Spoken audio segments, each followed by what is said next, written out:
no ar. Beleza, então, show. Boa tarde, todo mundo, boa tarde a todas, a todos e todos. Hoje a gente está começando aqui o nosso terceiro e último dia do mini curso, né, da nossa Semana de Relações Internacionais da PUC. O nosso mini curso é sobre educação no capitalismo dependente, história, lutas e alternativas. Para me apresentar aqui rapidinho, então, eu sou a Rafaela, vou estar mediando aqui hoje. Eu sou graduanda em Relações Internacionais. Eu milito no Centro Acadêmico, né, de Relações Internacionais da PUC, e também sou militante do Coletivo de Juventude Ecossocialista, o ECOAR. E hoje a gente está aqui apresentando, então, o nosso terceiro dia do mini curso e o último dia também, que vai ser sobre projetos educacionais no Brasil e no mundo, alternativas em disputa. E a gente teve como objetivo, né, falar um pouco sobre o projeto educacional e as lutas pela educação no Brasil, também considerando dependências, né, dos países, como o Brasil, por exemplo, e a importância de a gente construir alternativas de luta pela educação, né, crítica, emancipatória, gratuita. E a gente tem aqui hoje como nossa convidada a Marcele, que ela é mestranda no Programa de Integração da América Latina, no PROLAN da USP, é vice-coordenadora da APG do PROLAN, e a sua área de estudo, então, é em educação, em relações internacionais, com foco no Paulo Freire, né, que é um grande educador brasileiro, educação popular, decolonialidade e a América Latina. E ela também é militante do coletivo de juventude ecossocialista, o ECOAR, e é um prazer enorme ter você aqui com a gente hoje, Marcele, no nosso terceiro dia. Tenho certeza que vai ser muito show a sua contribuição aqui hoje. E só para retomar então um pouquinho, né, que a gente teve então no nosso primeiro dia falando sobre desenvolvimento do projeto educacional e relação de dependência no mundo com a professora Anita, que ela falou um pouco sobre educação, né, e como esse projeto de educação ele está posto, né, no modo de produção capitalista, servindo aos interesses do capital, do mercado de trabalho. No segundo dia, que foi ontem, a gente teve como tema o movimento estudantil na América Latina, em perspectiva histórica, dos processos de Córdoba aos dias de hoje, com a Vitória Gualito, e ela trouxe para a gente uma perspectiva mais histórica, né, do movimento estudantil, da importância da reforma de Córdoba para o movimento estudantil, né, e dessa luta na América Latina, da luta do movimento estudantil. Bom, e é isso, foi só para dar uma retomada, então, e a gente vai seguir aqui hoje, então, com o nosso terceiro dia com a Marcele. E antes de passar a palavra para você, então, só para explicar, né, como é que vai ser a estrutura, que vai ser a mesma estrutura dos últimos 2 dias, que você vai ter, então, 1 hora à disposição, e aí você utiliza o tempo aí da forma que você achar melhor, da sua dinâmica, e depois a gente vai passar para algumas rodadas com algumas perguntas. Então, agora já de início, eu já quero incentivar a quem está assistindo aqui a gente hoje para irem mandando essas perguntas ao longo da exposição da Marcele. Vão colocando aí nos comentários, né, essas perguntas. É, bom, e é isso. Então, quero passar então a palavra para a Marcele, vou parar de falar aqui e pode começar então. Obrigada, Rafinha. Para mim é um grande prazer estar aqui. Agradeço ao Cari pelo convite. Eu acho que falar de relações internacionais e educação é um tema tão importante e que, por vezes, quando a gente fala de RI, a gente está tão apegado a falar da grande política, falar de temas econômicos, e às vezes a gente acaba esquecendo da educação e o quanto ela está articulada com as questões sociais, políticas e econômicas e culturais, né? Então eu parabenizo demais o Cari pela essa iniciativa. Eu acompanhei nos outros 2 dias a Anitta e a Vitória e foi riquíssimo assim as contribuições que elas trouxeram e pensei como que eu posso agregar a esse debate, né? Eu sou formada em relações internacionais, né? Mas durante toda a minha graduação, esse despertar das questões de educação veio muito forte. Eu acabei até fazendo meu TCC sobre isso também, e continuo trazendo agora no mestrado essa temática. Então, para mim, educação e relações internacionais conversam diretamente, e para a gente pensar as RI, para a gente pensar o sistema mundo, para a gente pensar como que se organizam as instituições, a gente precisa estar pensando a educação. Eu estava comentando contigo antes, né, para o pessoal que tá ouvindo, que nos espaços que eu costumo frequentar, a gente faz uma mística, né, que é para dar o pontapé inicial do nosso diálogo, e normalmente é uma música ou uma poesia que tem relação com a nossa conversa. Então, não sei se pode colocar agora para a gente. Posso sim, vou passar aqui.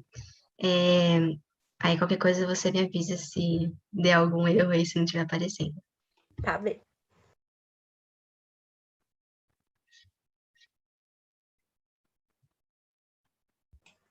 Para mim apareceu aqui.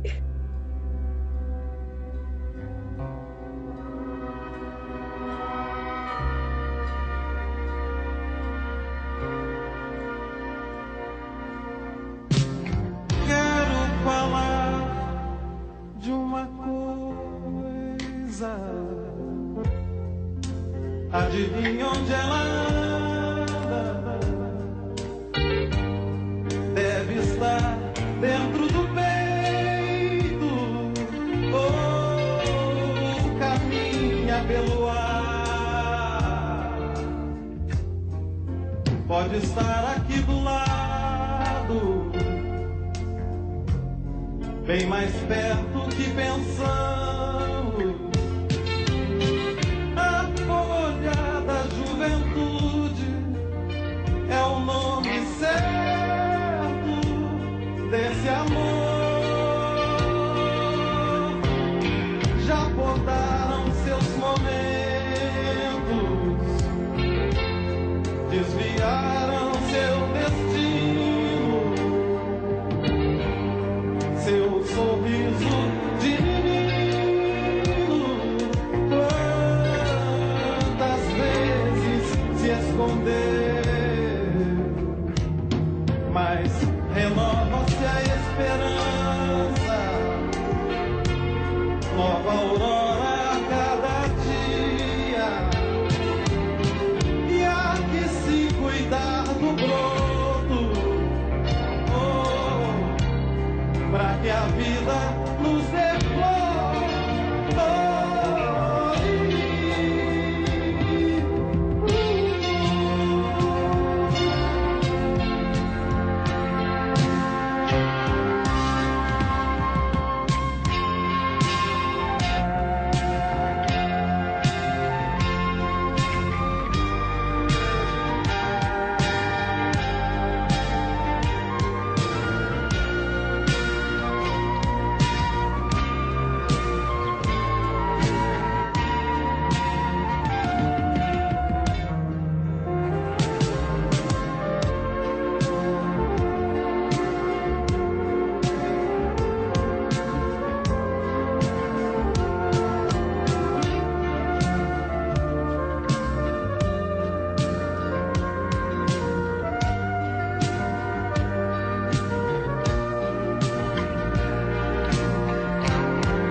Valeu, Rafinha. Eu acho Milton Nascimento, para além de um dos maiores intérpretes da música brasileira, alguém que consegue sintetizar muito bem o clima de um tempo histórico, né? E nessa música, quando ele diz renova-se a esperança, nova aurora a cada dia, isso é a luta da juventude, isso é a luta do movimento estudantil, isso é a luta da educação, né? Então, eu pensei em alguns autores para solear o nosso debate, né? Que eu vou estar invocando aqui. Eu trouxe o Gaudêncio Frigoto, o Miguel Arroio, o Moacir Gadotti, a Catherine Walsh, mas principalmente o Paulo Freire. E eu estou falando isso aqui não só porque é o centenário do Paulo Freire nesse ano, né? A gente comemora o natalício do Paulo Freire, mas porque cada vez mais ele se torna atualíssimo para a gente pensar as alternativas educacionais, para a gente pensar, para a gente anunciar uma outra educação possível. E daí eu trouxe esse livro aqui dele, que é A Sombra dessa Mangueira, que é lá da década de 90, onde tem uma passagem que ele diz assim, abre aspas, e que dizer, ele está falando um pouco sobre as transformações que o neoliberalismo impõe no mundo do trabalho, né? E que o mundo do trabalho está vinculado às questões sociais. Abre aspas. E que dizer das facilidades de transferir a fabricação de certo produto de uma área do mundo para outra, com o que se tornam mais vulneráveis os operários. Sua maior vulnerabilidade diminui neles a coragem necessária para a luta. É possível que, em pouco tempo, as greves em certo setor de produção comecem a perder eficácia, com a crescente globalização da economia. Reconheço tudo isso e muito mais do que falei e que, robustecendo o poder de domínio de poucos sobre muitos, torna a luta destes extremamente difícil. Reconhecer a quase tragicidade de nosso tempo não significa, porém, a minha rendição. A luta de mulheres e de homens pode ser obstaculizada, a vitória pode ser retardada, mas não supressa. Em lugar da posição fatalista que nos imobiliza, proponho um crítico otimismo, que nos engaja na luta por um saber que, a serviço dos explorados, se acha à altura do tempo. Creio ser indispensável deixar claro que, ao falar com tamanha esperança na possibilidade de mudarmos o mundo, não quero dar a impressão de ser um pedagogo lírico ou ingênuo ou responsável. Falar como falo não significa desconhecer quão difícil vem ficando, cada vez mais, mudar na direção dos oprimidos, dos ofendidos, dos interditados de ser. Reconheço os enormes empecilhos que a chamada nova ordem vem impondo a pedaços mais frágeis do mundo, a seus intelectuais que os empurra para posições fatalistas diante da concentração de poder, da gerência da produção e do saber, como informação. Reconheço a realidade, reconheço os obstáculos, mas me recuso a acomodar-me em silêncio, ou simplesmente virar o eco macio, envergonhado ou cínico do discurso dominante. Eu gosto de ser gente, principalmente por causa da minha responsabilidade ética e política em face do mundo e dos outros. Não posso ser se os outros não são. Sobretudo, não posso ser se proíbo que os outros sejam. Fecha aspas. Eu acho que esse trecho de A Sombra dessa Mangueira, ele está totalmente relacionado não só com a música do Milton Nascimento, que abriu o nosso diálogo, mas também com a luta da educação, né? E a construção de alternativas. E é a partir daí, então, que eu tento traçar esse diálogo.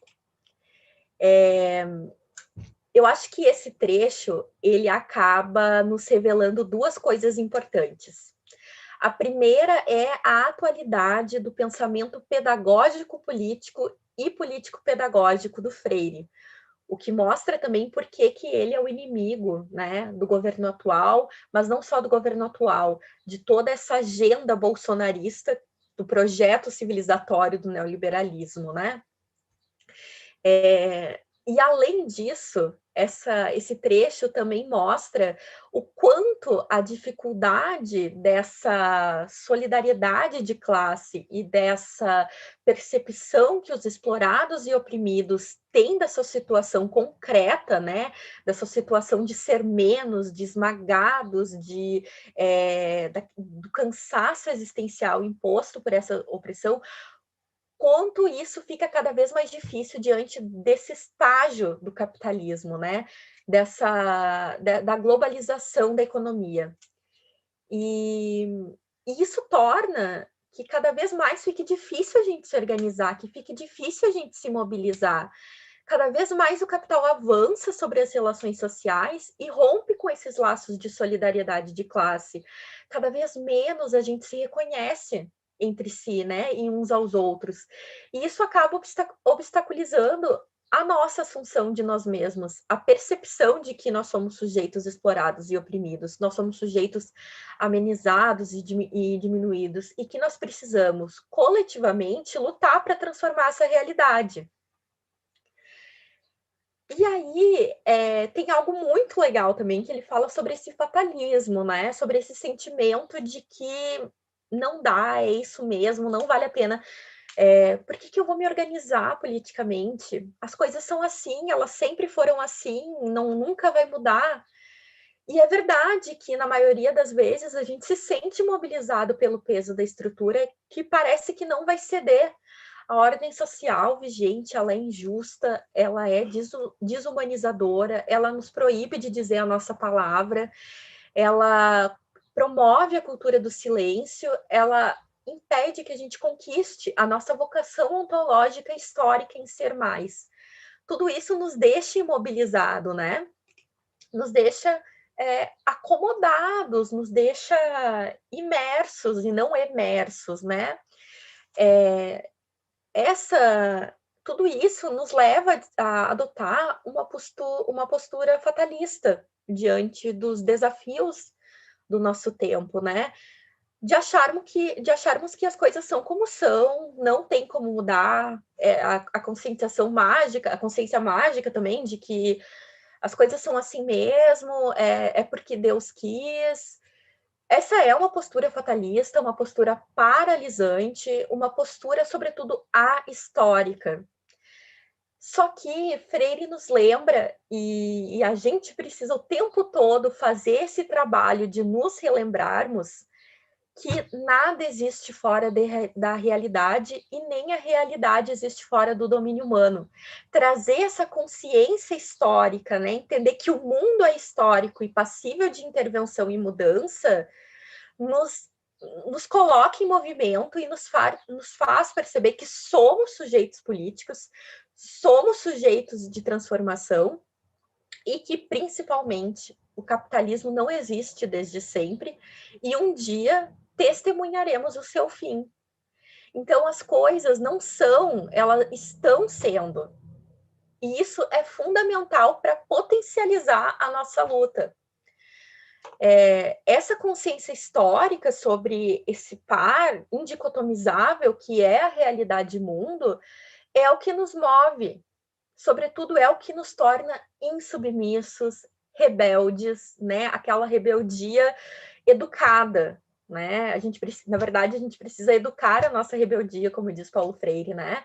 A gente precisa transformar essa nossa justa raiva diante desse sistema que nos explora, que nos oprime, que nos aliena, que não nos deixa pensar criticamente, que não nos deixa denunciar, né? Que silencia a gente.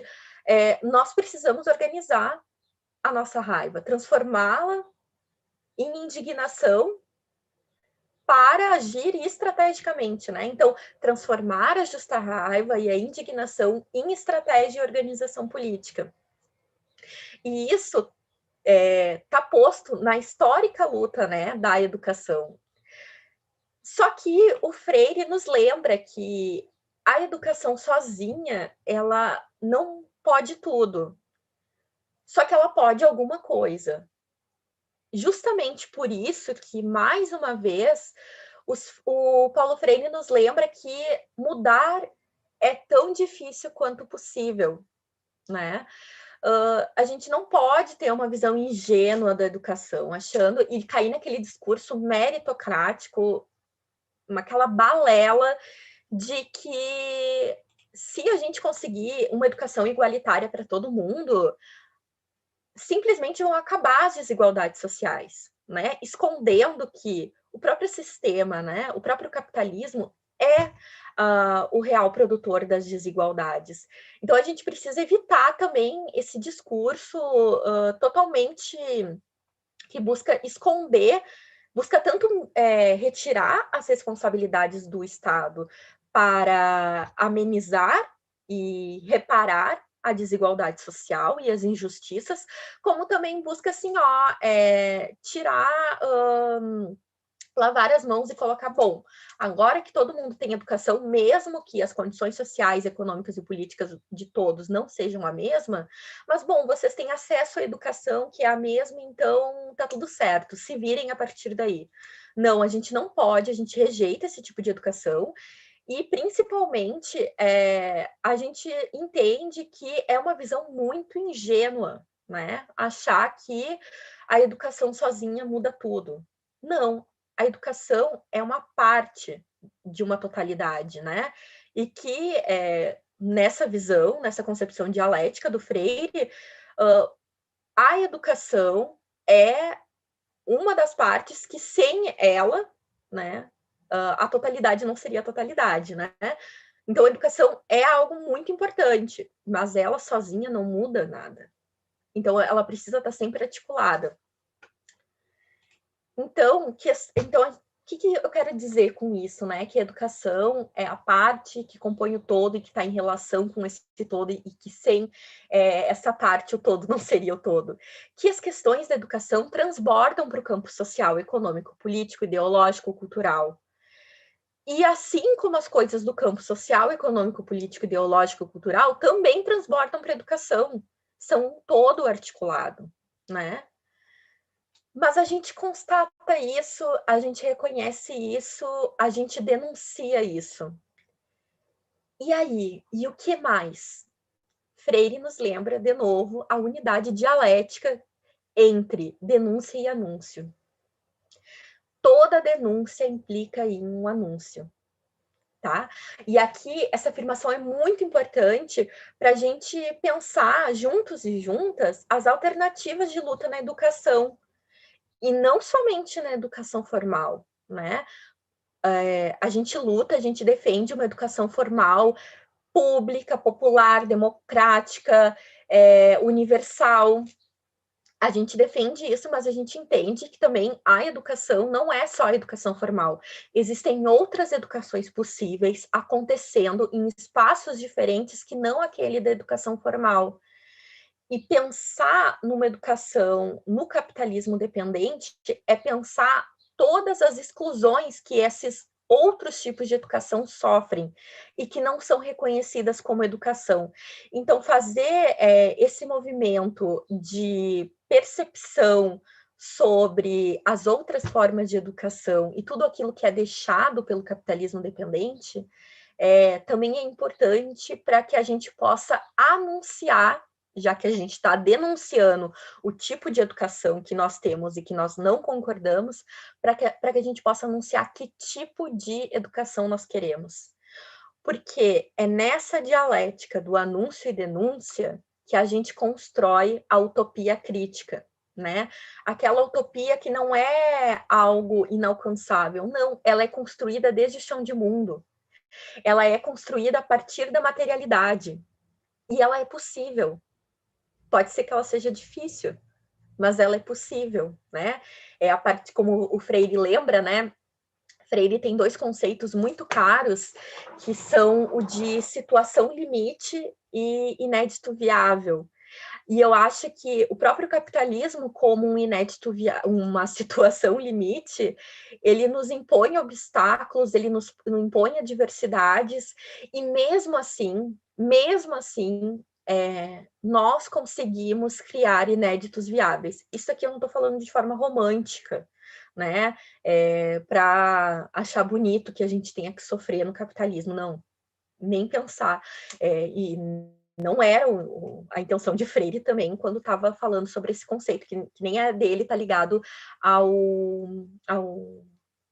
Álvaro Vieira Pinto, e que ele aprimora e traz a criticidade para esse conceito. Mas a gente cria inéditos viáveis justamente onde parece que não há saída, onde parece que esse peso das estruturas alienadoras e alienantes vai nos sufocar, e que a gente não tem muito para onde correr a partir disso. É exatamente aí que reside a potencialidade crítica e criativa dos povos do sul global, né? Então, eu gosto muito de quando Freire traz esses conceitos que tem toda a relação com a questão do anúncio e denúncia que ele também traz, porque nos lembra que é possível a gente pensar numa educação radicalmente distinta, uma educação que postule um horizonte libertador, porque isso estava muito legal na fala da Anitta e da Vicky, que elas falaram, a educação representa um projeto de sociedade. Que tipo de projeto de sociedade, que tipo de sociedade a gente quer quando a gente reivindica um tipo de educação? São coisas que, na nossa luta e nas lutas da educação no Brasil e no mundo, estão postulados. Então, a todo projeto bancário, domesticador, alienante, os oprimidos e oprimidas contrapõem, crítica e criativamente, projetos educativos democráticos, contra-hegemônicos, progressistas, populares e libertadores. Por isso é que o Freire diz que o sonho, né, a gente não pode perder a capacidade de sonhar.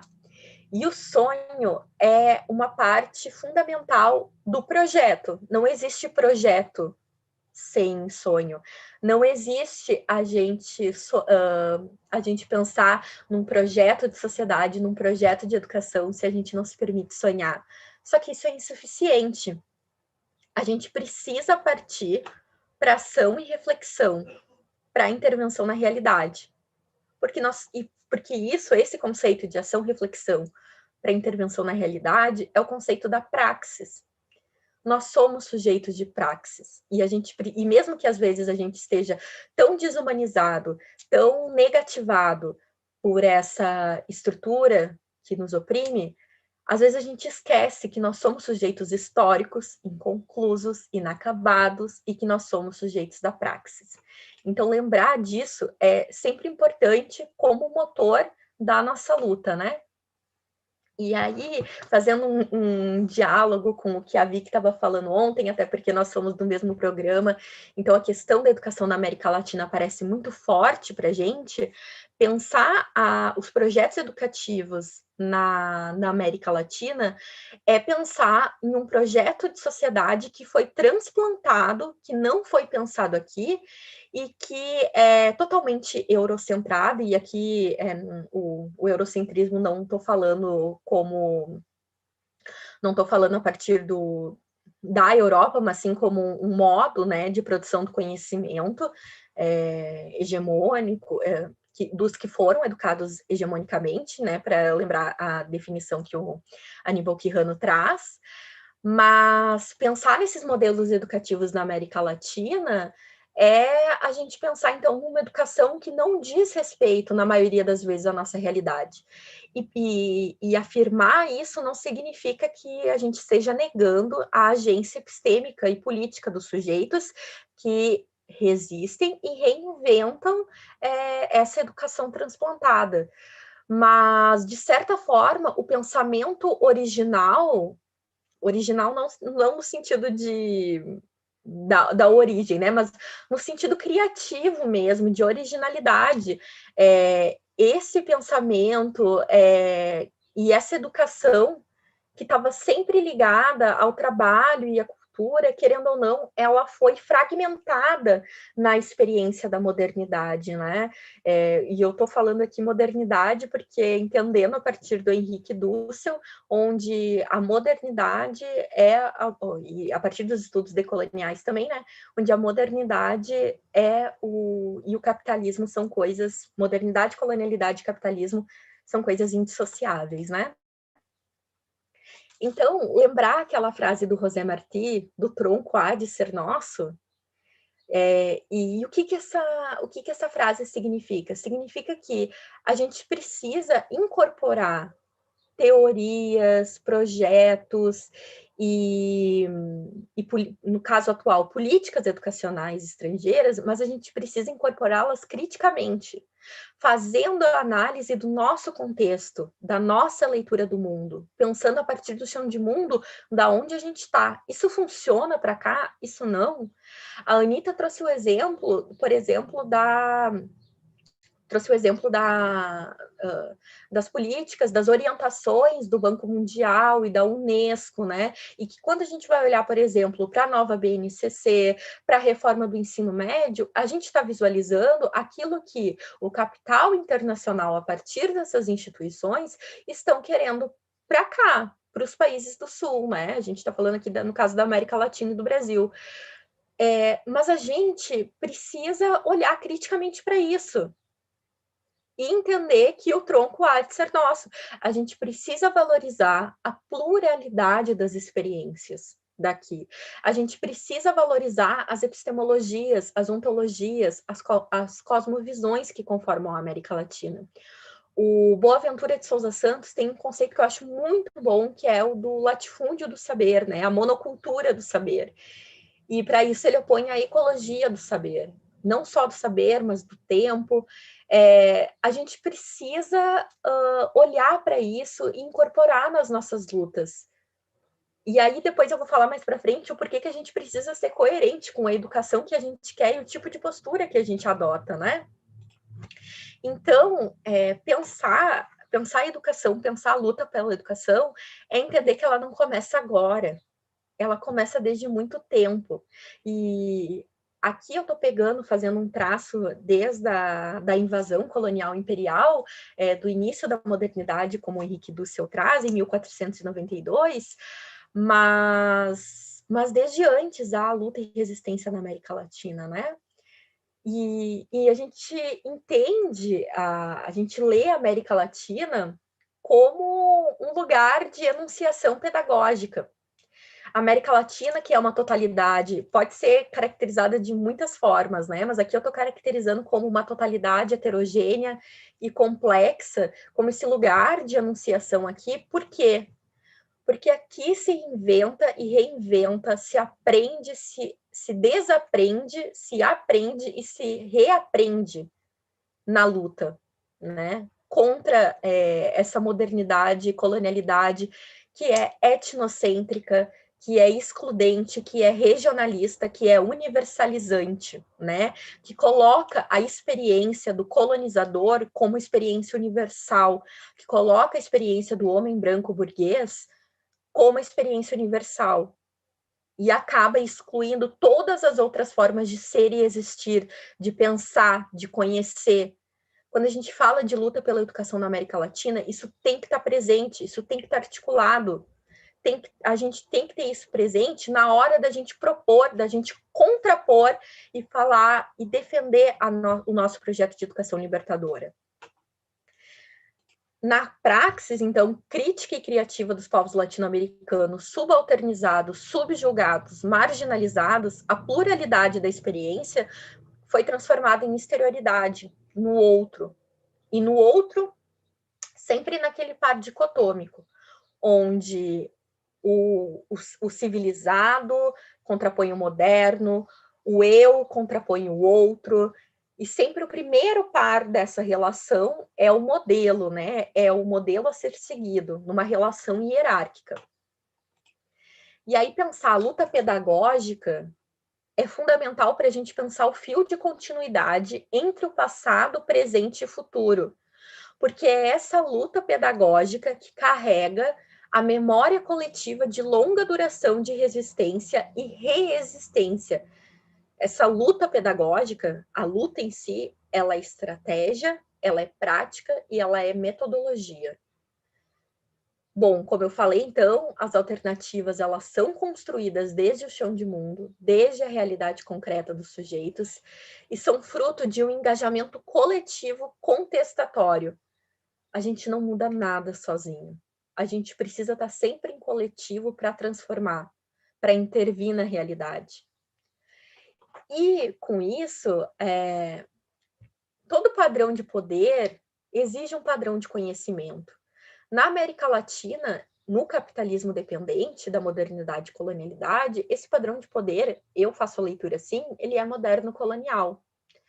E a saída para a gente construir e reivindicar um poder outro contra-hegemônico passa pela descolonialidade, passa por reinventar um conhecimento e um padrão de poder, e não só no campo, e excedendo, né, no caso, para a questão ontológica também, a gente precisa demarcar que outros e outras existem, né?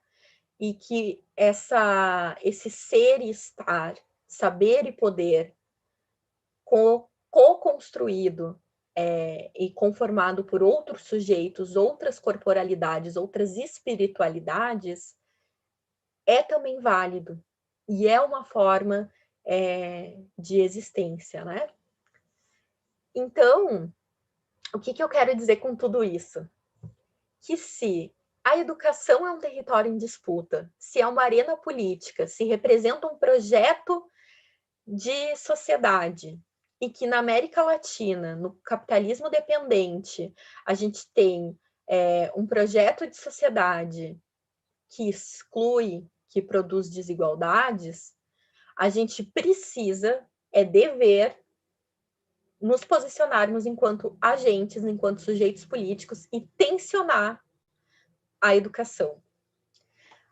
Então, entender essa dialética do anúncio e denúncia é imprescindível para que a gente possa construir utopias na nossa luta por alternativas educativas. E é fundamental que a gente entenda isso para que a gente possa anunciar qual educação queremos, por qual educação lutamos e, mais importante, como lutamos. Porque é o que eu mencionei antes. A gente precisa ser ético e coerente em nossas escolhas. Não podemos lutar, e isso aqui eu estou falando muito inspirada no Paulo Freire, porque a gente não pode lutar por uma educação como prática de liberdade e adotar uma postura antidialógica, sectária, autoritária, invadir culturalmente o espaço das outras pessoas e impor a nossa visão social de mundo. O nosso projeto de educação, quando um projeto de educação libertadora, democrática, popular, pública, universal, é um projeto construído no diálogo, construído na coletividade, tendo um profundo respeito pelos homens e as mulheres. Mais do que isso, tendo a amorosidade, não no sentido do amor romântico, mas no sentido do respeito e compromisso com os outros, na formulação desse projeto de educação libertadora, né, da educação como prática de liberdade. Então, para ir encaminhando, né, sobre qual projeto de educação e alternativa de luta falar aqui. Eu acho que existem muitos, e como eu mencionei antes, na história moderna da América Latina e do Brasil, a gente testemunha experiências e práticas criativas, críticas, contra-hegemônicas, né? Mas eu vou trazer um debate um pouquinho mais para a atualidade, para o que mais está perto da gente.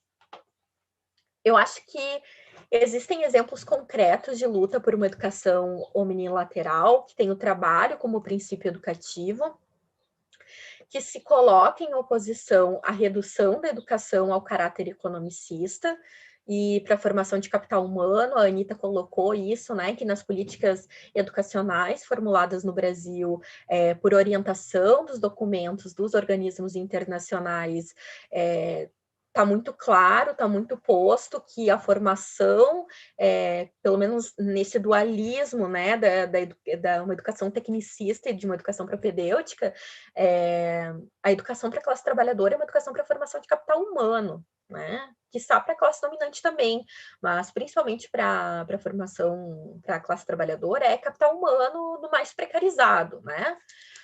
E essas alternativas de luta também se colocam em oposição ao projeto burguês de subordinação da educação à esfera privada do capital e a transferência da responsabilidade do Estado para a iniciativa privada, né, que transforma a educação em mercadoria, que entendem, essas lutas entendem que a educação é constituinte e constituidora da luta pela hegemonia, né, como nos lembra o professor Gaudêncio Frigoto. Então, essas lutas nos inspiram e nos mostram que a educação deve ser libertadora, deve fazer sentido na vida dos educandos e educandas, e na sua conquista e no seu gosto por ser gente, né? O Gaudêncio Frigoto diz que a educação no capitalismo dependente serve para a reprodução e produção das estruturas de valores, do qual os indivíduos definem seus próprios objetivos e fins específicos. A classe dominante sabe disso e usa da educação para alienação, para preparar os trabalhadores e trabalhadoras para o mundo do trabalho.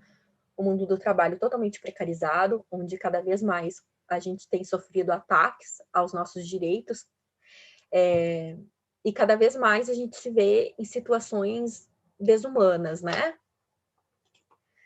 Essas lutas representam projetos de educação, então, que problematizam a razão de ser das coisas e perguntam qual o papel da educação na produção e reprodução social. Qual a função social da educação? Qual o papel que ela desempenha em uma sociedade de classes? Freire nos lembra que somos seres de opção, por isso político. Nossa opção está sempre a favor ou contra algo, ou alguém. Então, a resposta para essas perguntas sobre a função da educação revela de qual lado estamos. E somos os 99%. Somos a classe trabalhadora, os esfarrapados do mundo, os condenados da terra, os explorados e oprimidos. A gente não pode fazer opção pela educação do opressor. É preciso tecer coletivamente alternativas praxísticas de reinvenção e criação. Para relembrar aqui uma frase do Simão Rodrigues, né, o mestre do Simão Bolívar, ou inventamos ou erramos. E não podemos errar. Temos que inventar.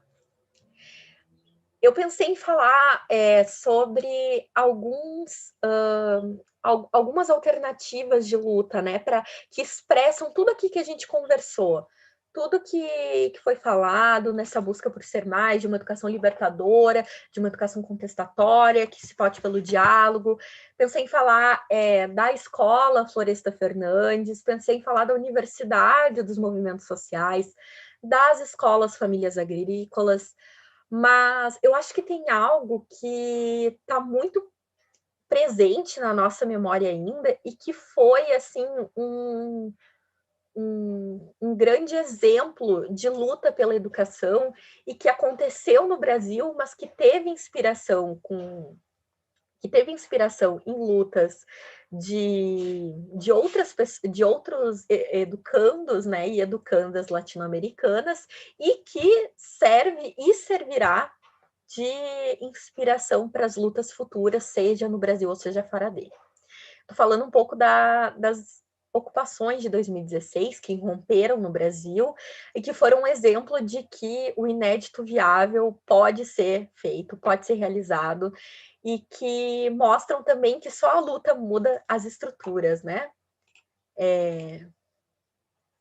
Acho que caiu aqui a minha imagem. Eu ia falar que sumiu essa imagem agora.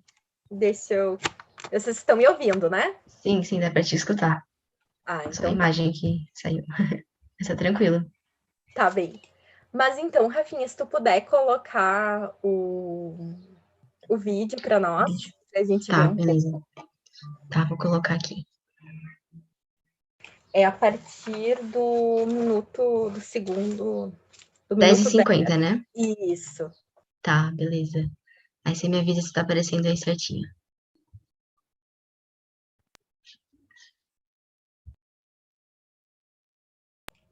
Tá aparecendo.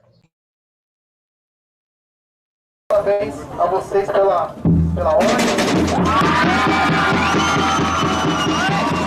A gente conseguiu entrar na escola. Tô aqui com o Gabriel, estudante de qual ano, Gabriel? É a 8ª série, 9º ano. Você consegue mostrar a ocupação e a escola pra gente? Então vamos lá. Aqui tá tendo aula. Aqui tá tendo aula normal. Ó, tá tendo aula normal. A diretoria está trabalhando, os professores estão trabalhando e os estudantes estão tendo aula. A diretoria tá falando para alguns pais que não tá tendo aula, que não tá tendo falta e tudo. Isso é uma mentira, porque a gente tá em ano letivo e tá no final do ano praticamente.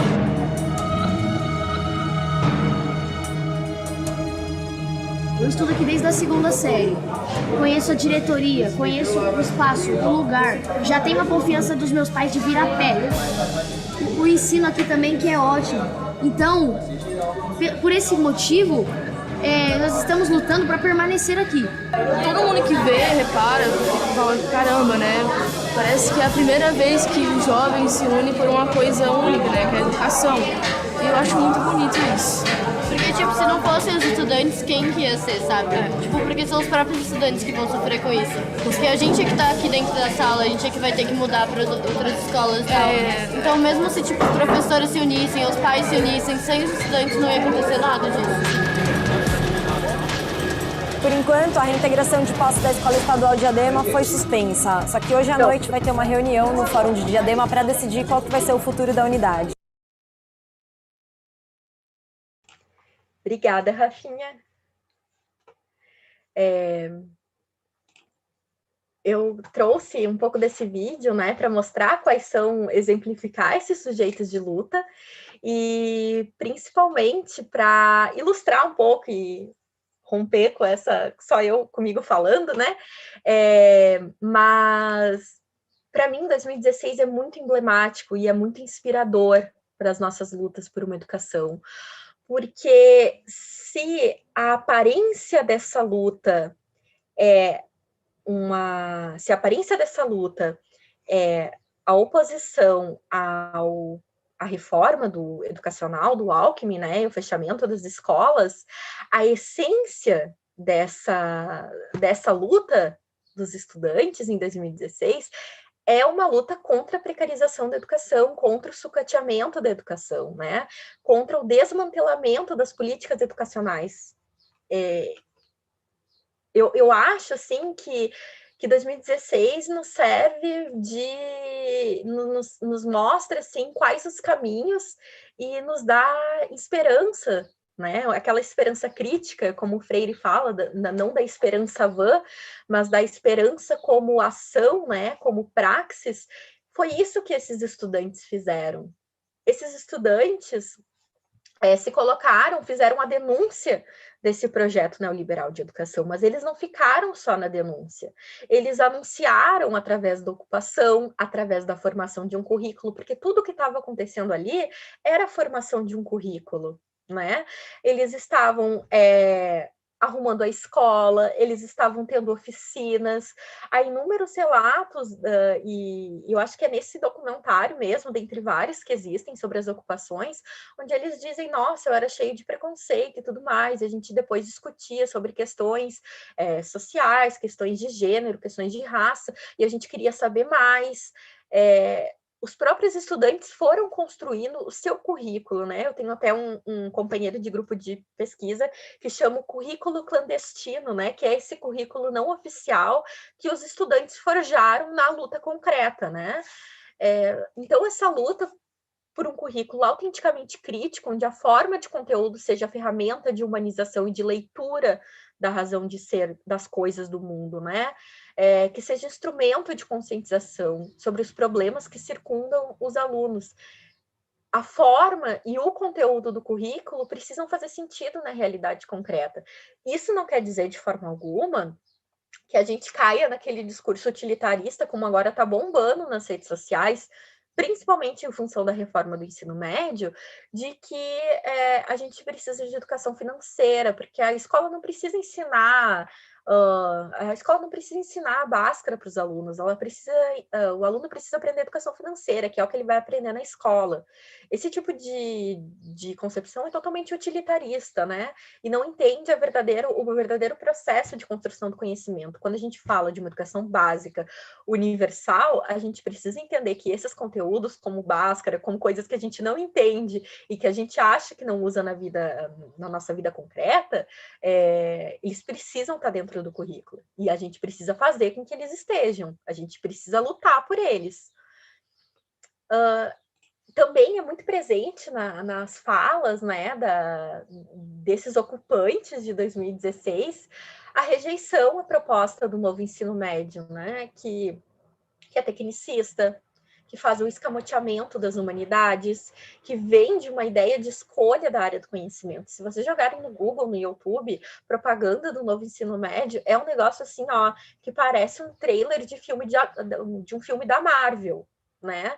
Vendendo, porque o aluno agora vai poder escolher, quando, na verdade, as escolas e os professores que estão recebendo essa proposta do ensino médio estão vendo da dificuldade de, por exemplo, ofertar todos os itinerários formativos. Na fala desses ocupantes de 2016 também, na sua luta por uma educação mais democrática, progressista, popular e libertadora, que faça sentido na vida deles, muito presente também a denúncia da infraestrutura da escola.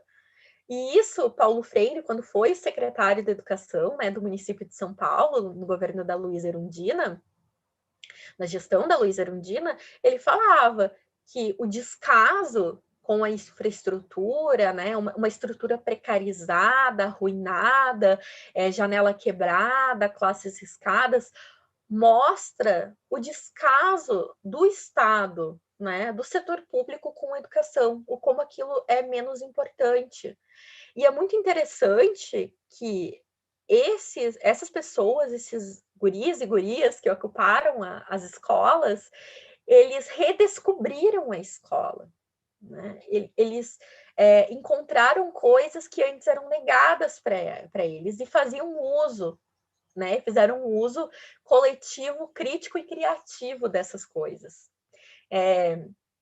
Não só sobre a ocupação de 2016, mas em 2017, se não me engano, quando teve a votação contra a PEC do fim do mundo, lá na UFSC rodou na internet utilizada pelos bolsonaristas, né? Naquela época nem era bolsonarista, mas uma foto de uma sala na UFSC totalmente desorganizada, com material, cadeira jogada e tudo mais, como se aquilo fosse fruto da luta dos estudantes. E aí depois a própria UFSC, se não me engano, postou mostrando, não, os estudantes, na verdade, arrumaram aquela sala que estava por tanto tempo bagunçada e desarrumada, que estava por tanto tempo sem uso, né?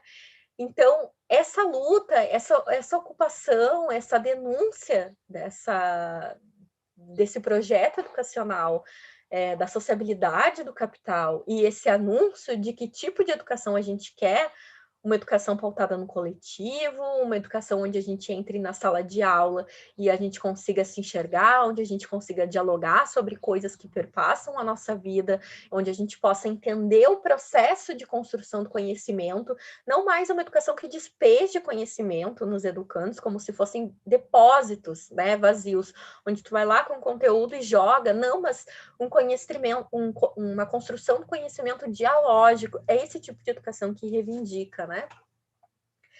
Então, só a luta muda a vida, né? A praxis dos estudantes nos mostram que, se sim, é verdade que cada vez mais difícil que os explorados e oprimidos se reconheçam e se solidarizem com os outros, né?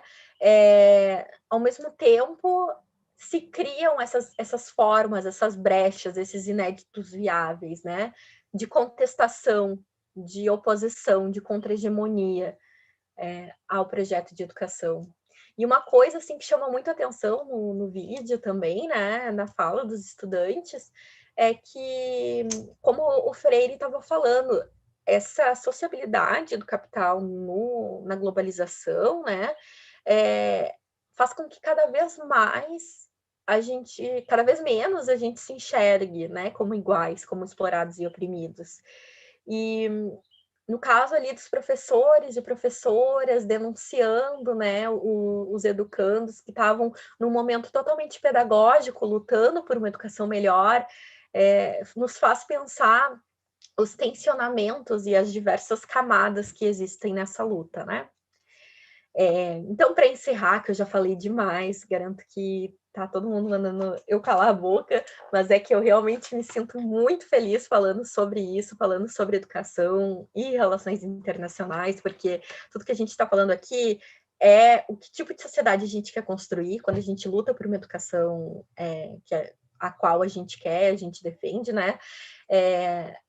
Isso está totalmente articulado não só com o que vem dos centros hegemônicos, como a contra-hegemonia que a gente contrapõe.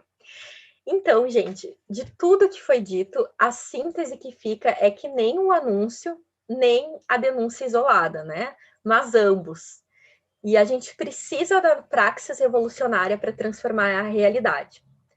Por isso, no dia 2 de outubro, é dever de todos e todas que lutam por uma educação democrática, popular, progressista, pública, universal e libertadora estar nas ruas.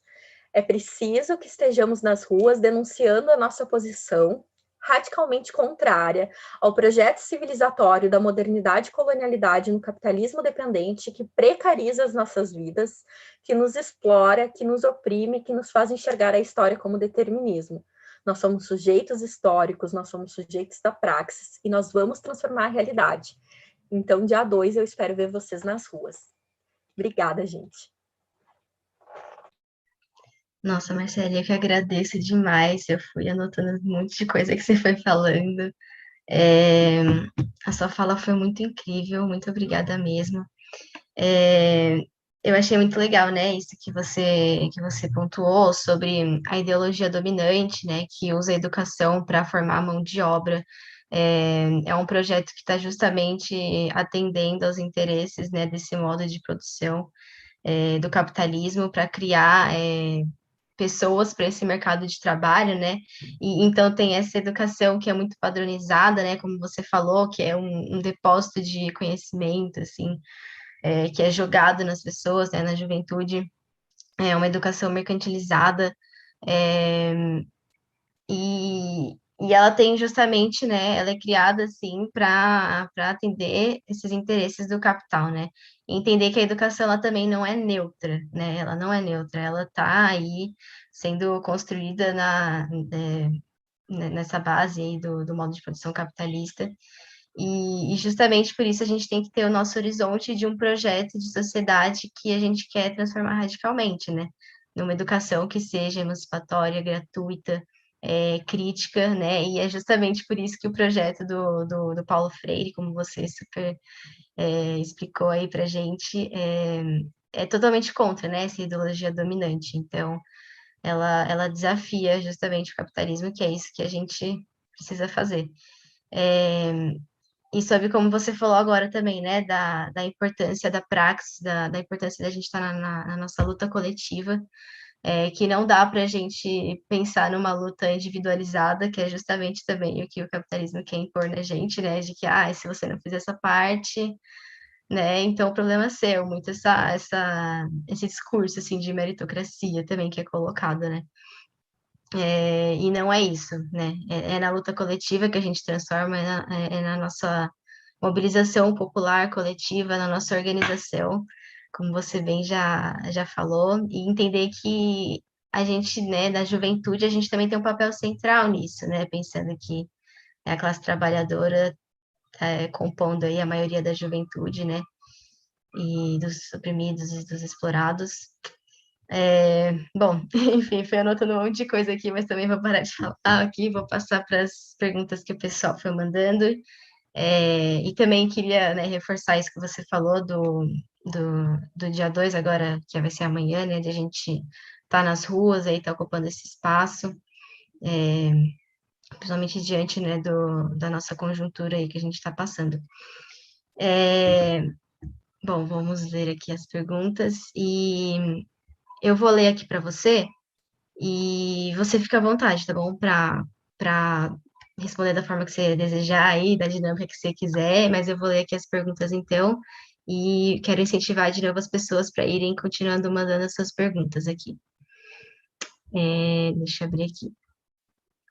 Tá, a primeira pergunta é do Lucas Arian. Ele fala que ele agradece, né? Ele fala que foi uma aula incrível, Marcele, que foi uma apresentação muito incrível.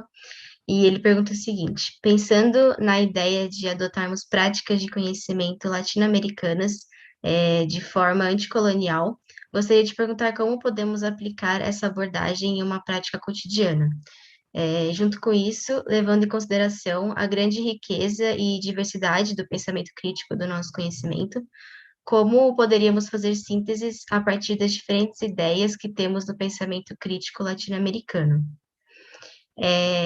E a outra pergunta é da Fernanda Rocha, que ela pergunta o seguinte: ela também falou que foi ótima essa apresentação, muito boa, e ela pergunta assim: quais são as formas de luta na educação atualmente? Pensando nas diversas formas de intervenção no movimento estudantil universitário, educação popular, movimento estudantil secundarista, né? E se você puder também contar um pouco da sua experiência militante, seria bem bacana, ela comenta aqui. Bom, essas são as perguntas, então, se você quiser aí, pode responder. Tá bem. Vou começar pela pergunta do Lucas, que é uma pergunta difícil, né?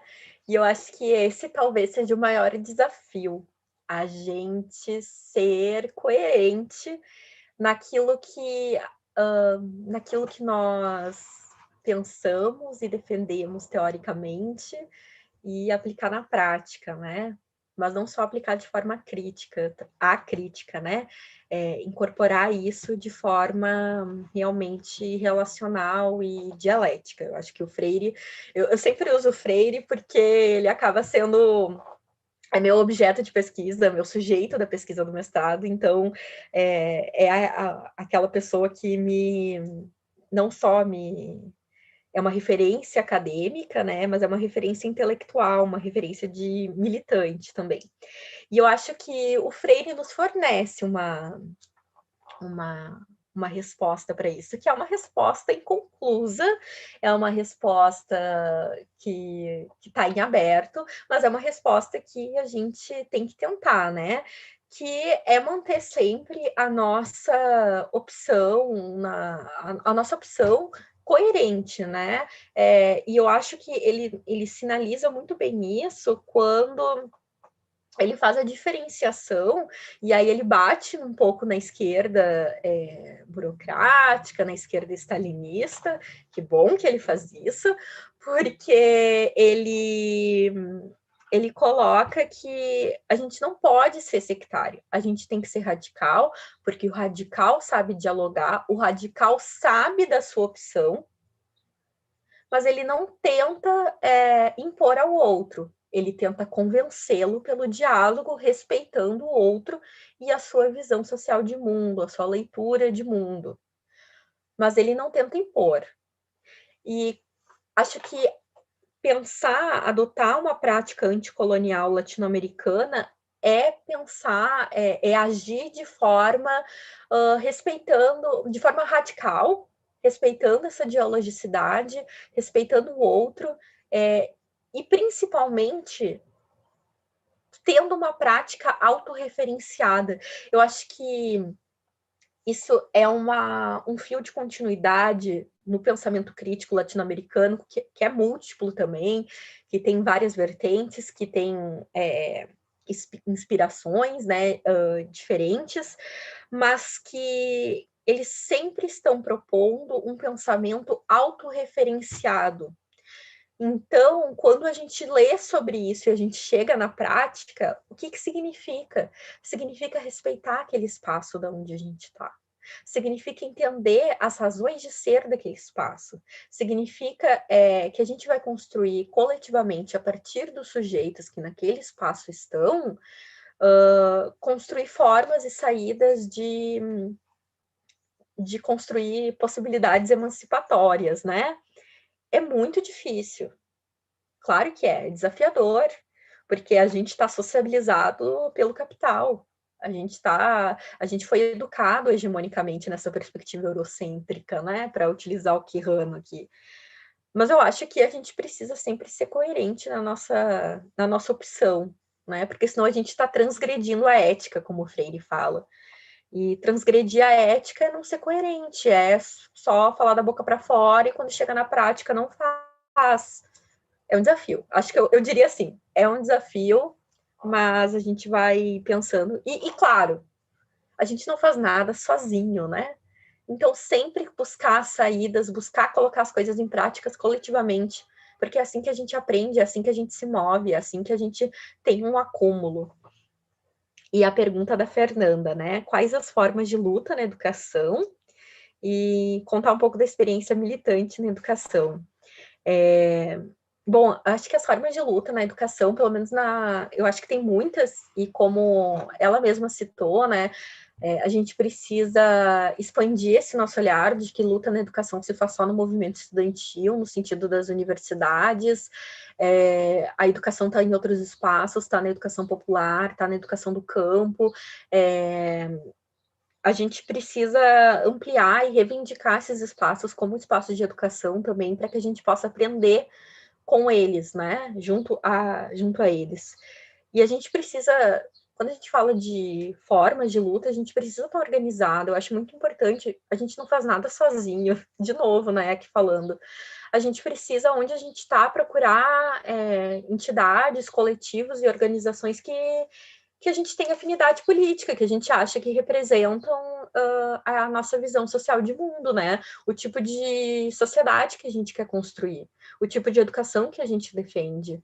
Porque só assim a gente consegue reivindicar, a gente consegue contestar, a gente consegue fazer aquilo que o Freire fala, né? Da dialética do anúncio e denúncia. A gente denuncia aquilo que está na nossa realidade, aquilo que a gente vê e que a gente não concorda, que a gente quer mudar, e a gente se organiza coletivamente para transformar isso, para transformar essa realidade. No caso, a Rafinha aqui, a gente está no Ecoar, porque é o projeto político onde a gente se vê com o tipo de sociedade que a gente defende, né?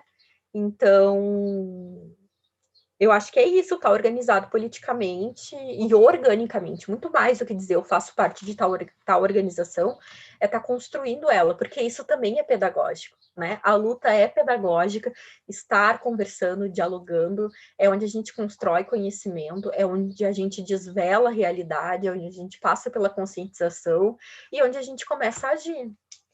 E falar um pouco sobre minha experiência, né, na luta pela educação. Eu venho de uma universidade no interior do Rio Grande do Sul, Santa Cruz do Sul, né, lá que eu me formei, e lá a gente pôde, mesmo assim, eu acho que é uma realidade totalmente diferente da PUC, por exemplo, porque lá é uma universidade do interior, onde a maioria dos estudantes são trabalhadores, que trabalham durante o dia e vão para a noite lá só para estudar, onde a maioria dos estudantes não residem na cidade, residem em cidades cercanas. Eu, inclusive, fui uma que no primeiro ano viajava todo dia 2 horas para ir, 2 horas para voltar para ir, então é muito difícil organizar um movimento estudantil em universidade assim. E eu acho que em 2017 a gente conseguiu. A gente fez um ato lá no DCE de denúncia de uma situação que estava acontecendo e a gente propôs alguma coisa e foi aí que começou. Já existia um movimento estudantil, um trabalho muito bacana de outras pessoas, mas que deu um boom nesse momento e que falando assim da minha experiência, eu me fortaleci muito enquanto militante de educação, mas eu ainda sou uma militante iniciante, tá? A educação é a bandeira da minha vida, mas eu ainda me considero muito iniciante. E foi a partir daí, então, que eu fui construindo e tudo mais, até chegar, né, hoje de estar construindo o Equar junto com a PG e estar defendendo esse projeto de educação que está posto, né, para nós, que é um projeto de educação que radicalmente oposto ao projeto que a gente tem hoje, um projeto conteudista, um projeto tecnicista, um projeto que forma os trabalhadores e trabalhadoras como mão de obra barata.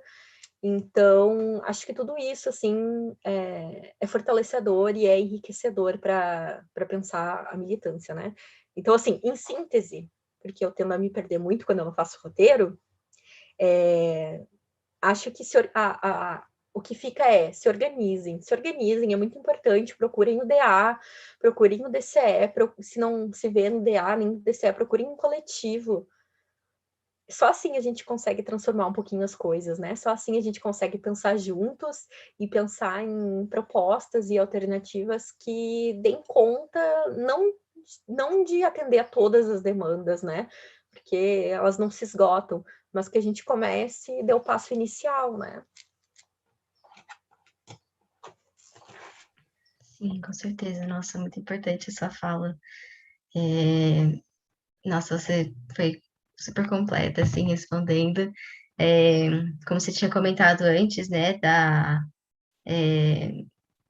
importância de a gente entender que do nosso contexto, né, de pegar a nossa realidade daqui, né, de não ver, ai, dos outros, assim, de fora, de pegar do nosso contexto, e colocar isso em prática, né, como você tinha falado também, do passado, presente, futuro, de ter isso em mente, né, de como é importante a gente ter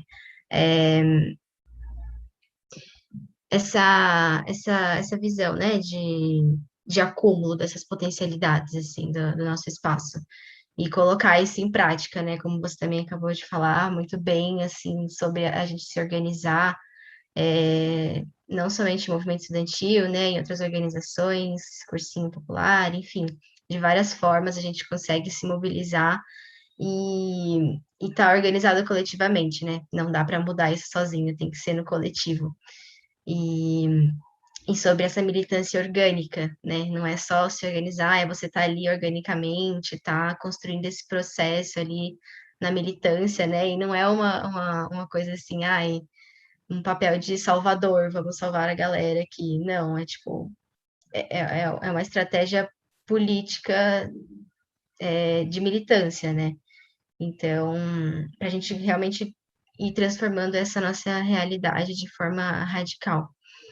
E eu acho muito legal esses dois termos que você trouxe, de anúncio e denúncia, né, do Paulo Freire.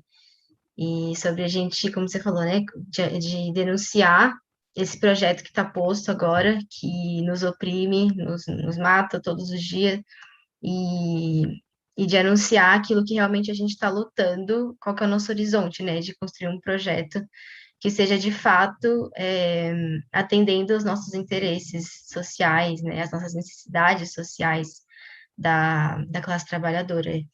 E, bom, muito bom mesmo, muito bom. Gostei muito. E a gente tem mais perguntas aqui agora, né? A gente pode passar então para a nossa segunda rodada de perguntas, tá? Eu vou ler aqui para você então. A primeira pergunta aqui é da Ana Davis. Ela pergunta o seguinte: como entender o papel importante que a educação tem na luta atual do capitalismo e, ao mesmo tempo, entender os limites de uma educação emancipatória dentro de uma sociedade capitalista? E a Ana Davis também pergunta outra vez aqui, falando sobre assim, se você poderia falar um pouco sobre o movimento estudantil durante a ditadura e sobre a educação brasileira no geral nessa época. Perguntas bem bacanas aí.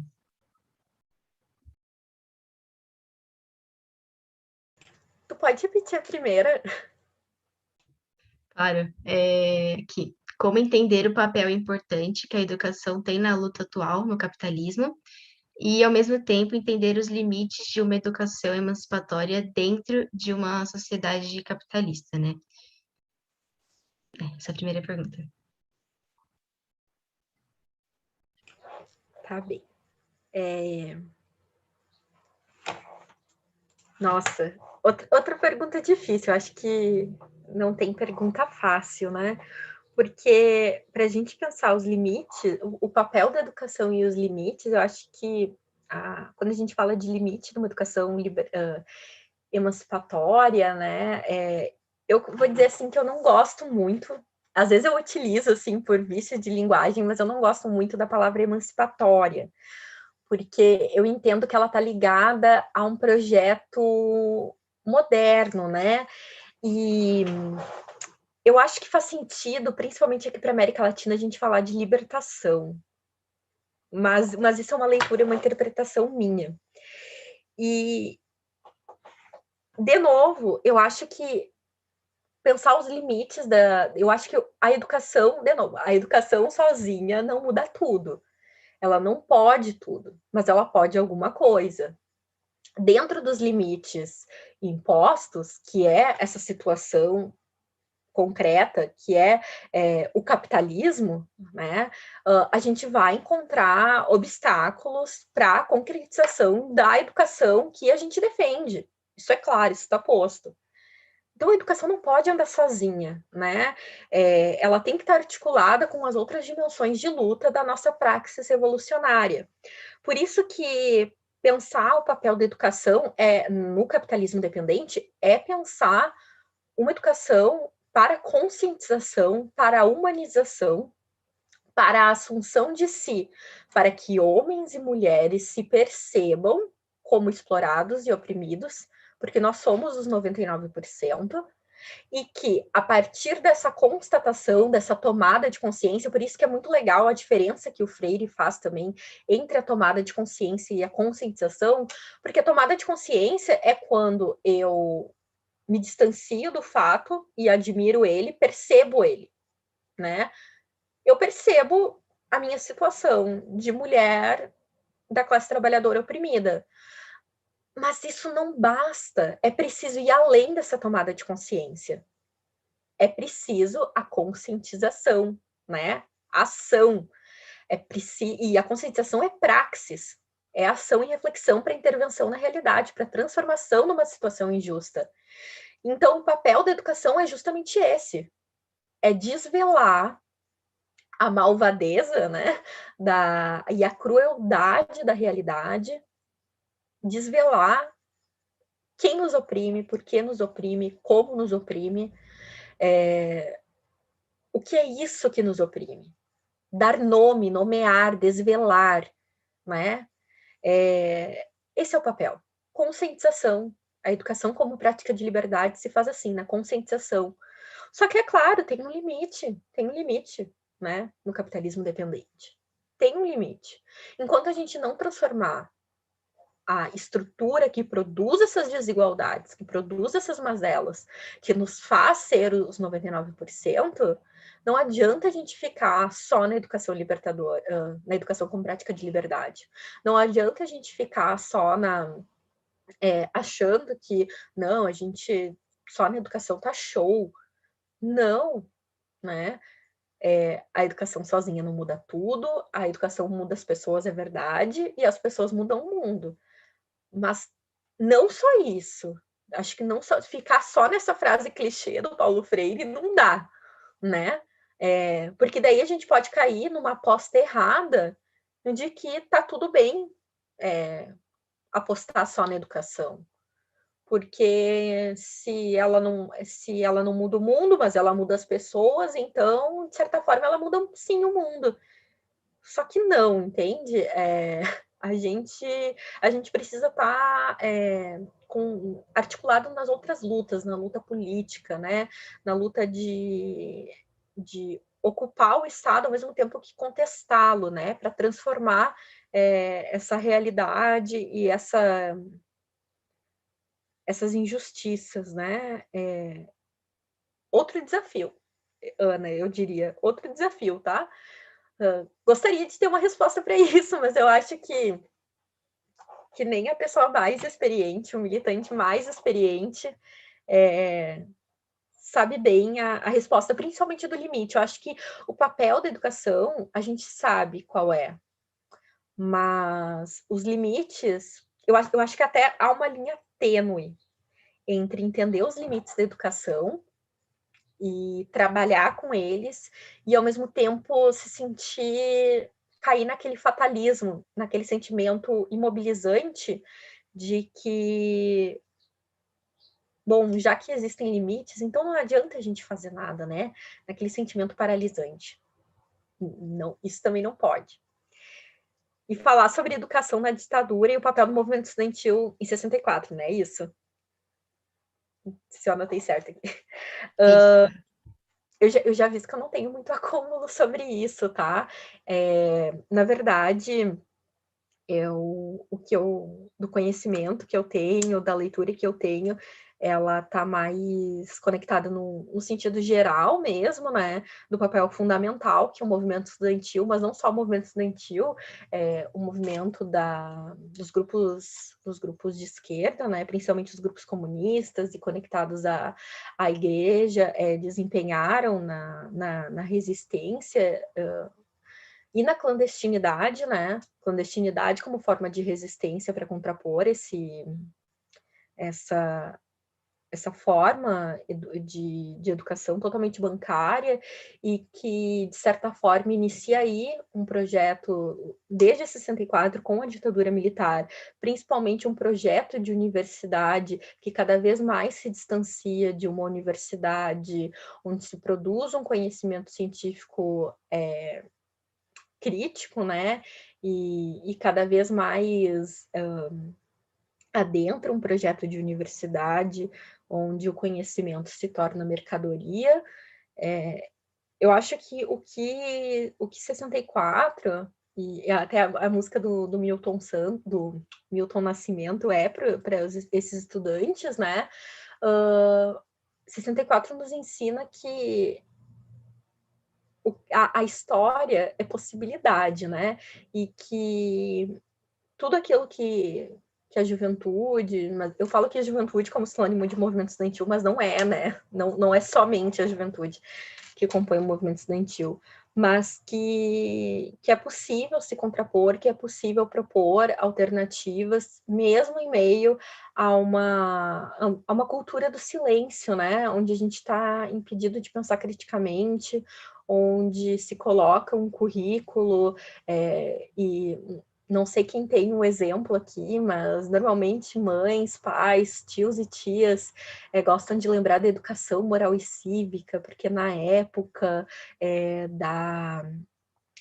da ditadura, os alunos tinham respeito pelos professores e que hoje os alunos mandam os professores, né? Quando, na verdade, o que eles têm é uma falsa memória de um período onde estava imperando a cultura do silêncio, onde os educandos eram impedidos, dentro da sala de aula, de contrapor, de contestar, de perguntar, e não há nada mais triste e que revela a morte de uma educação questionadora do que a morte da pergunta, né? Porque é a pergunta que nos move, é a pergunta que constrói conhecimento.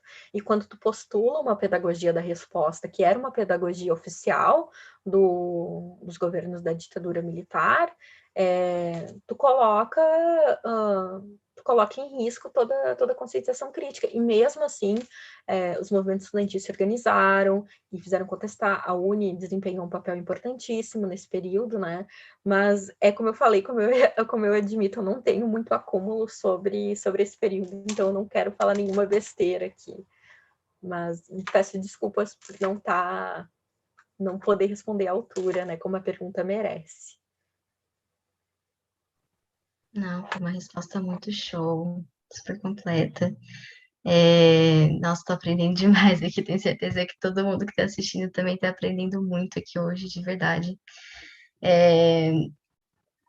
E É que eu tô anotando tanta coisa que eu não sei nem por onde começar, assim, né? Quando eu quero comentar depois da sua fala.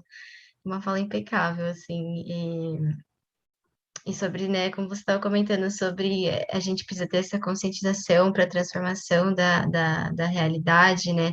O papel da educação enquanto prática de liberdade, de conscientização, né? Entender que existe tipo, esses limites no capitalismo, assim, mas que é preciso a gente justamente acabar com essa estrutura, né? Porque a educação, ela tá servindo como mais um dos meios do capitalismo para ele continuar se mantendo, né? E que é preciso a gente justamente acabar com o capitalismo, né? Acabar com essa raiz do capitalismo. Então, e a educação, nesse sentido, também vai ser um dos meios que a gente vai ter para conseguir ter o nosso projeto de sociedade que a gente quer construir e ter esse horizonte de transformação, né? E isso que você falou, né, sobre ter uma linha muito tênue, assim, de um sentimento paralisante, né? E de se conformar com a realidade, e a gente não pode ter isso, assim. É preciso ir além, né? E, enfim, muitas coisas aí para se pensar, mas acho que você contemplou muito bem na sua fala. Eu tô me sentindo super contemplada, assim, com tudo que você falou. E acho que é isso. Assim, a gente, por enquanto, não tem mais perguntas, mas pela sua fala deu para pegar muita coisa, assim, muita coisa importante que você foi falando, né? Foi colocando aqui para a gente hoje. Então, eu queria saber se você já pode fazer as suas considerações finais, assim, né? Para, enfim, falar aí o que você achou, dar suas considerações finais para a gente hoje. Então, esse espaço aí é todo seu. Obrigada, Rafinha. Eu quero só comentar uma coisa antes que tu falou que me chamou a atenção, sobre como o capitalismo se adona, né, da educação, e eu acho que a gente tem que voltar o nosso olhar e ter muita atenção com o que está acontecendo a partir da reforma do ensino médio, a partir da nova BNCC, porque cada vez mais a parceria público e privada adentra a escola e adentra o currículo de forma a conformar essas novas subjetividades, né?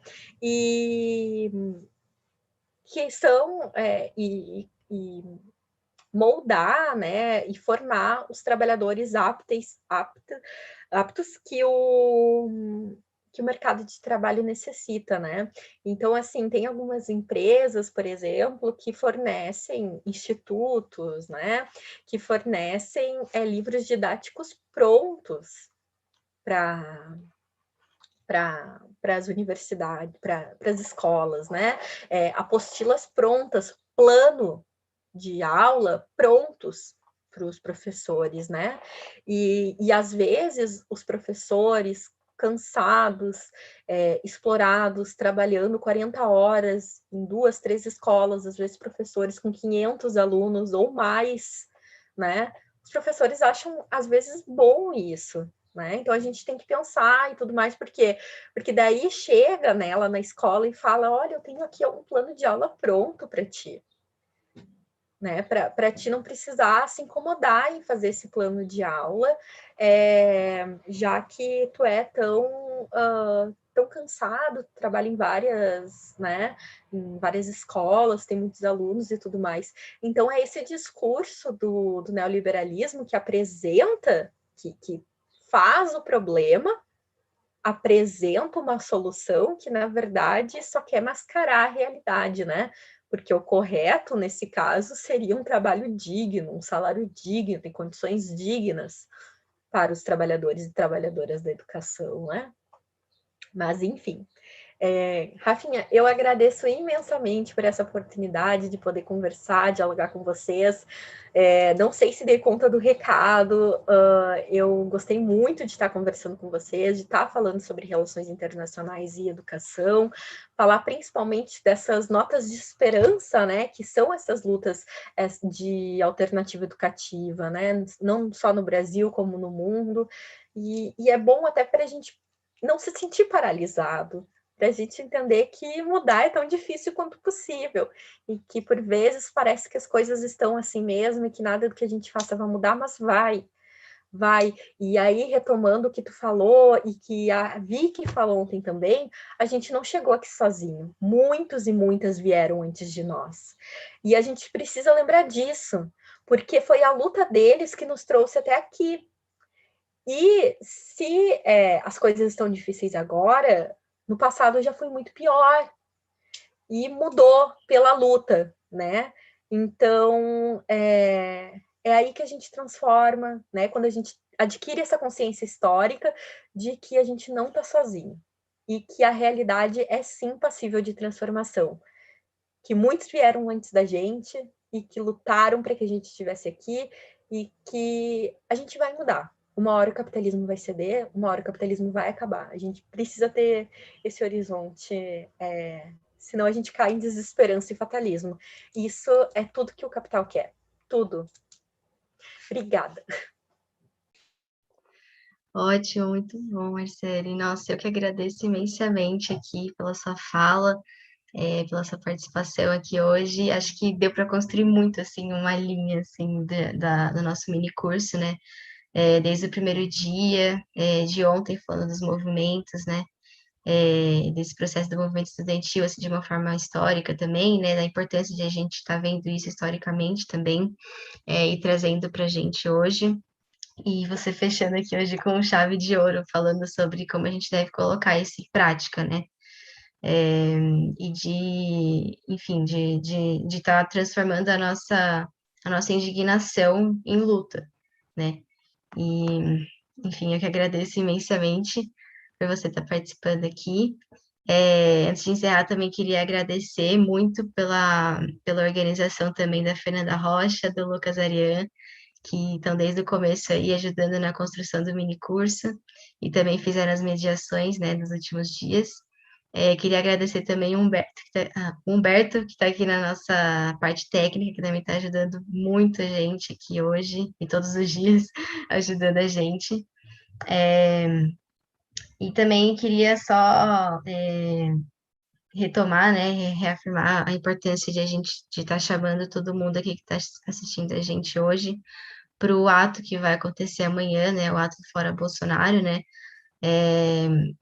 e de estar na rua, né, de estar na rua ocupando esse espaço coletivamente para a gente estar reivindicando a nossa luta contra essa política neoliberal, fascista, genocida, e de transformar essa nossa indignação, né, pelos 600 mil mortos aí na pandemia, somando-se a isso o desemprego, né, a fome que está gritante, e justamente o que a gente está falando aqui também hoje, né, desse sucateamento da educação, né, dos cortes, e que a gente precisa estar na luta para a gente conseguir realmente, de fato, transformar isso de forma coletiva, né, pela nossa mobilização popular, como você super falou aqui hoje com a gente, Marcela, a importância disso, né, enfim, também está relembrando as pessoas de usarem máscara, né, PFF2, álcool em gel, distanciamento, e também queria fazer um chamado para aula pública que vai rolar, uma aula pública da Frente Estadual pelo Desencarceramento de São Paulo, que vai acontecer na Praça do Ciclista, que também é ali na Paulista, e é uma data muito significativa, né, porque vai estar marcando 29 anos do massacre de Carandiru. Então, vai ser uma aula que também vai estar reafirmando a luta pelos fins das prisões, né, e a luta contra esse sistema punitivista, né, que mata e tortura todos os dias. E pensando também, né, que é uma aula pública, né, a gente está falando de ensino, de educação, justamente também é mais uma forma aí de a gente tornar a educação aos nossos interesses sociais, né? E nosso projeto que a gente tanto precisa lutar para isso. Mas é isso, de novo, eu agradeço muito mesmo, Marcelo, a sua fala. A gente com certeza fechou lindamente aqui hoje. E é isso, agradeço de novo. Muito obrigada. Obrigada,